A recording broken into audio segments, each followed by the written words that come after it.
सो ये spherical shell है, और स्फेरिकल शेल में तो सिर्फ सरफेस पे चार्ज होता है, ठीक है, सरफेस पे चार्ज। और स्फेरिकल शेल ये हॉलो भी हो सकती है, अगर हॉलो है तो इंसुलेटर भी हो सकती है। तो ये हॉलो इंसुलेटिंग सेल, एक मिनट, हॉलो अगर है, hollow I think just hollow है, अगर हॉलो है, ठीक है, एच ही लिख रहा हूँ, हॉलो समझना, मैं बोल रहा हूँ हॉलो है तो इंसुलेटिंग भी हो सकती है, इंसुलेटर भी हो सकती है, और कंडक्टर भी हो सकती है। अगर ये सॉलिड है, हॉलो नहीं है, सॉलिड है, तो सिर्फ कंडक्टर होगी, ठीक है। कहने का मतलब यहां पर चार्ज सिर्फ सरफेस पर है, और कंडक्टर तो कैसा भी हो, हॉलो हो तब भी चार्ज सरफेस पे रहेगा, और सॉलिड हो तब भी चार्ज कहां पे रहेगा, सरफेस पे रहेगा। दोनों केस में चार्ज सरफेस पे रहेगा। तो फिलहाल ये ऐसा केस है जिसमें चार्ज सिर्फ सरफेस पर है, charge is only on the surface, ठीक है। तो चार्ज सरफेस पर है, चार्ज डेंसिटी का कंसेप्ट है, क्योंकि सरफेस एरियल चीज होती है, इसलिए वहां पर एरियल चार्ज डेंसिटी यूज होगी, है ना। एरियल चार्ज डेंसिटी को हम सिग्मा से रिप्रेजेंट करते हैं, क्यू अपॉन ए। यहाँ पे मैं एक्सप्लेन कर देता हूँ, रिजल्ट वैसा ही होता है। सिग्मा का original formula d q upon d A ही होता है किसी भी एरिया के लिए, ठीक है। यहाँ पर भी तुम छोटा सा एरिया कहीं पे भी ले सकते हो, है ना, ये पूरा एरियल ऑब्जेक्ट है तो एक छोटा सा एरिया डी ए ले सकते हो। तो यहाँ पर सरफेस और इस छोटे से एरिया में कितना चार्ज है, डी क्यू चार्ज है। डी क्यू चार्ज कितने एरिया में, डी क्यू एरिया में है। उसके बाद वही टेक्निक इंटीग्रेशन की, D Q is equal to sigma D A, same चीजें दोनों साइड इंटीग्रेट किया हमने। अगर सिग्मा कांस्टेंट है तभी इंटीग्रेशन सिंबल के बाहर आएगा, अदरवाइज सिग्मा अगर वेरिएबल है तो ऐसे बाहर नहीं ले सकते, ठीक है। तो हमने इसमें सिग्मा को बाहर लिखा क्योंकि सिग्मा क्या है, कांस्टेंट है, सी फॉर कांस्टेंट, ठीक है। इधर इंटीग्रेट करोगे तो टोटल चार्ज क्यू आएगा, इधर सिग्मा आएगा, और इधर पूरा एरिया आएगा। तो सिग्मा इज इक्वल टू क्या हो जाएगा, q upon area. I hope you got it. ये जो फॉर्मूला है sigma is equal to q upon A, इसका मतलब साफ है, अगर तुम क्यू अपॉन ए यूज कर रहे हो तो सिग्मा की वैल्यू इसके लिए कांस्टेंट है ना, सिग्मा वेरिएबल नहीं है, तो तभी ये फॉर्मूला यूज कर सकते हैं। खैर चलो, तो सिग्मा कांस्टेंट है, एरिया 4 पाई आर स्क्वायर होगा क्योंकि स्फीयर है ये, तो क्यू की value sigma into 4 pi R square होगी। ये दोनों बहुत ईजी है। नाउ अब इसके लिए हमें गॉसेस लॉ यूज करना है, तो क्यू की वैल्यू तो आ चुकी, क्यू सिर्फ सरफेस पर होगा। इलेक्ट्रिक लाइंस ऑफ फोर्सेस ऐसे दिखाई हैं, ठीक है। ये वैसे अंदर इलेक्ट्रिक लाइंस ऑफ फोर्सेस नहीं होंगी, तो इसको कंसीडर मत करना अभी। मैं देखता हूँ कहाँ से शो किया है, तो इट इज रॉन्ग, अंदर से कोई लाइंस ऑफ फोर्सेस नहीं होंगी। अगर अंदर चार्ज होगा तभी अंदर लाइंस ऑफ फोर्सेस होंगी, चार्ज सरफेस से शुरू होता है तो लाइंस ऑफ फोर्सेस नहीं होंगी। हाँ, बस सेंटर से आती ही लगी। अब एग्जैक्ट पैटर्न दिखाता हूँ, एक सेकंड आई जस्ट, चलो मुझे लाइंस ऑफ फोर्स का पैटर्न सही कर, यहाँ से मैं, अंदर कोई लाइंस ऑफ फोर्सेस नहीं होंगी, लाइंस ऑफ फोर्सेस ऐसे होंगे सरफेस से बाहर। मैं इतनी सारी बना नहीं पाऊंगा, मगर little bit dark colour use करता हूँ, मगर ये आती हुई सेंटर से ही लगेंगी, ठीक है। सरफेस के परपेंडिकुलर होंगी और सेंटर से आती हुई लगेंगी, मगर स्टार्ट सरफेस से होगी क्योंकि चार्ज सरफेस पर है ना, चार्ज सरफेस पर है, चार्ज सरफेस पर है, तो lines of forces are like that. तो इसको ध्यान रखना, इसकी जब लाइंस ऑफ फोर्सेस बनाना, ऑब्वियसली डायग्राम्स वगैरह बहुत इंपॉर्टेंट है, अगर बाय द वे डेरिवेशन आ गया तो दिस, ये बहुत मैटर करेगा कि तुम इसको सही बनाते हो गलत बनाते हो। तो अगर अंदर से लाइंस ऑफ फोर्सेस दिखा दिया तो वैसे ही गलत हो जाएगा। हाँ, तो ये यहाँ से आती हुई लगेंगी, डॉटेड लाइन से दिखाओगे ऐसे, समझ आया। तो लाइंस ऑफ फोर्सेस सरफेस से शुरू होंगी और ऑब्वियसली अप टू इंफिनिटी तक जाएंगी। आई hope you got it now. Next, हमें पहले तो बाहर के पॉइंट पे इलेक्ट्रिक फील्ड निकालना है। तो जहां पर हमें इलेक्ट्रिक फील्ड निकालना है वहां हम गॉसियन सरफेस लेंगे, और इसमें लाइंस ऑफ फोर्सेस का पैटर्न देख के पता लगता है कि लाइंस ऑफ फोर्सेस ऐसे चारों तरफ स्फीयर के परपेंडिकुलर डिस्ट्रीब्यूट होंगी, तो गॉसियन सरफेस भी स्फेरिकल होगी, है ना, एकदम पॉइंट चार्ज की तरह होंगी। लाइंस ऑफ फोर्सेस एकदम पॉइंट चार्ज की तरह होंगी। तो जैसे पॉइंट चार्ज में हमने स्फेरिकल गॉसियन सरफेस ली थी, वैसे ही यहाँ पर तो x डिस्टेंस पे लिया, हमें P1 पॉइंट पे इलेक्ट्रिक फील्ड निकालना है।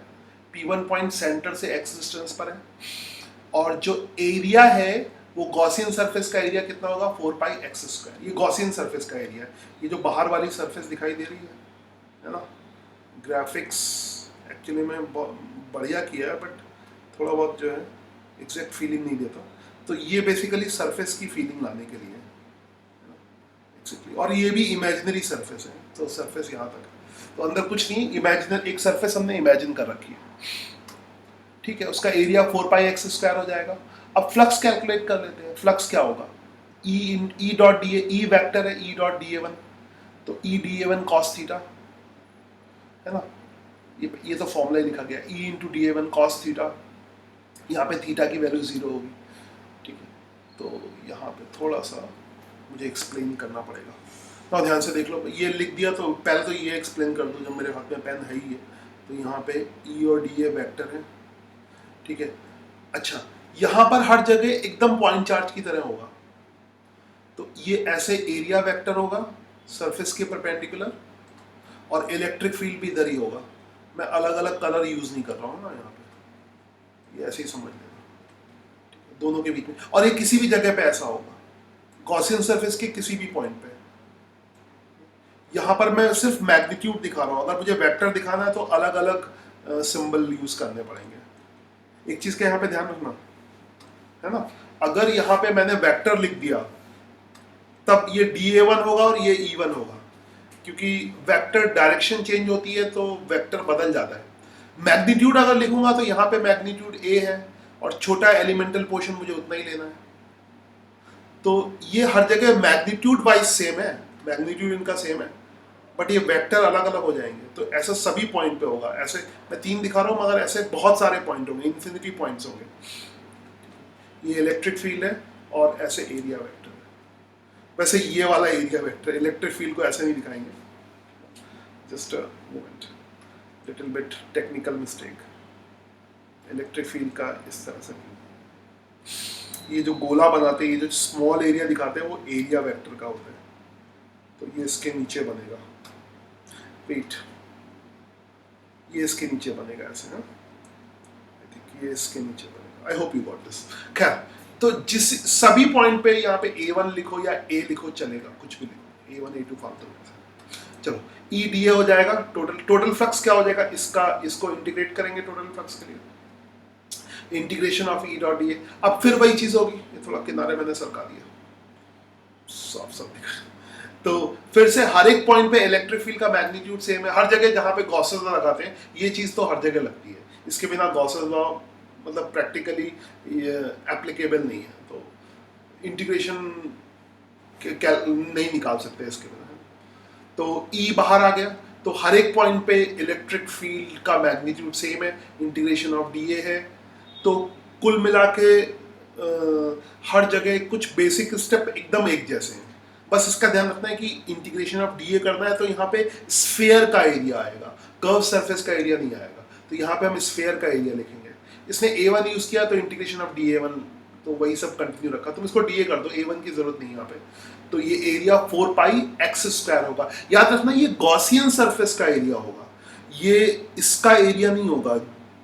मतलब ये क्या है, ये कंडक्टिंग सरफेस का एरिया नहीं होगा, सरफेस पे चार्ज डिस्ट्रीब्यूटेड है उसका एरिया नहीं होगा, ये गॉसियन सरफेस का एरिया होगा। तो छोटी छोटी बातों का ध्यान रखना है। चलो, तो ये तो टोटल फ्लक्स आ गया। टोटल फ्लक्स की जो वैल्यू आ गई E इंटू 4πx²। और मुझे डायग्राम की जरूरत नहीं है, इसको ऊपर नीचे कर सकता हूँ थोड़ा सा। चलो चलेगा, E इंटू 4πx²। नाउ अब मैं गॉसेस लॉ अप्लाई करूंगा। Now let's use Gauss's law. Gauss's law क्या कहता है कि टोटल फ्लक्स, ये टोटल फ्लक्स है, that is Q internal upon epsilon not. Total flux तो हम निकाल चुके हैं, क्यू इंटरनल की वैल्यू निकाल दी। तो क्यू इंटरनल तो सरफेस पे पूरा का पूरा जो सरफेस पे चार्ज होगा, यहाँ पे q charge total charge on the surface है ना, तो total charge on the surface ही होगा। तो q is total charge on the surface, और क्यू की वैल्यू कितनी लिख सकते हो, सिग्मा इंटू इस वाला एरिया, ये वाला एरिया है ना। अब की हम कंडक्टिंग सरफेस का एरिया लेंगे सिग्मा के टर्म में रिप्रेजेंट करने के लिए। वैसे क्यू इंटरनल को हम क्यू भी लिख सकते हैं। तो टोटल फ्लक्स की वैल्यू आई E इंटू 4πx², और क्यू इंटरनल को हमने क्यू लिख लिया, सॉरी थोड़ा फास्ट कर, E into 4πx, Q internal को क्यू लिख दिया, तो इलेक्ट्रिक फील्ड की वैल्यू आ गई 1/4πε0 Q/x²। ठीक है, तो ये पॉइंट चार्ज की तरह ही होता है फॉर्मूला। नेक्स्ट है, अगर Q को सिग्मा के टर्म में लिखना है तो वो भी लिख सकते हो, क्योंकि चार्ज तो सरफेस पर है, x तो यहां तक का रेडियस है, तो Q को अगर सिग्मा के टर्म में लिखना है तो Q की वैल्यू सिग्मा इंटू 4πr² होगी। तो यहाँ पे कुछ बच्चे गलती कर देते हैं, ध्यान रखना, चार्ज तो इस सरफेस पर है ना, तो Q की वैल्यू सिग्मा इंटू 4πr² होगी। तो just keep in mind, Q की वैल्यू सिग्मा इंटू 4πr², तो this is sigma into 4πr²। तो बाकी इसको सिग्मा के टर्म में यू कैन राइट, तो इलेक्ट्रिक फील्ड की वैल्यू हो जाएगी, या सिग्मा के टर्म में ऐसे लिख लो, या क्यू के टर्म में ऐसे लिख लो। ठीक है, I think you got this. And the last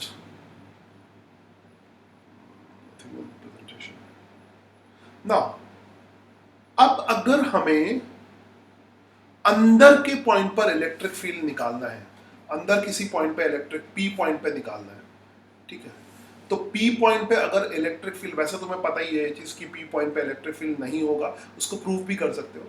तो मान के चलो अगर P पॉइंट पे इलेक्ट्रिक फील्ड E है, ठीक है, कुछ तो ये मान के चलो, और बाकी सब तो वैसे ही होगा, E dA तो सब वैसे ही होगा।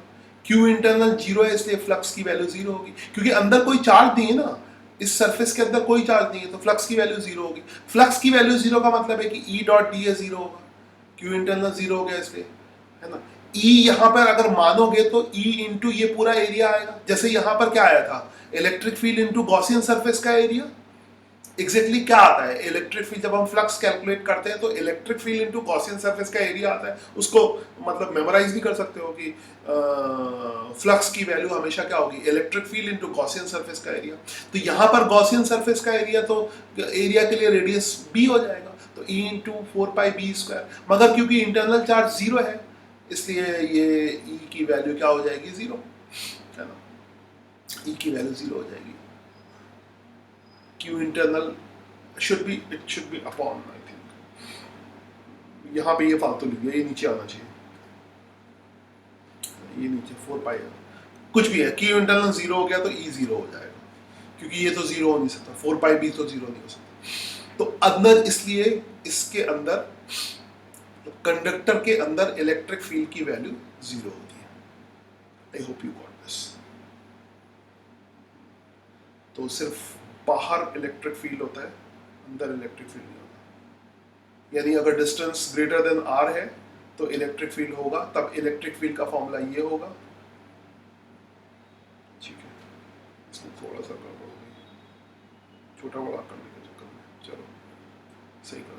इलेक्ट्रिक फील्ड का फॉर्मूला 4π ये होगा, क्लियर कर दो। और अगर d की वैल्यू r से कम है तो इलेक्ट्रिक फील्ड क्या हो जाएगा, 0 हो जाएगा। ठीक है, तो आई होप यू गॉट दिस। तो कंप्लीट है ना, ये पूरा हो गया। अब आगे पोटेंशियल एनर्जी वगैरह बता के फिर आगे करेंगे।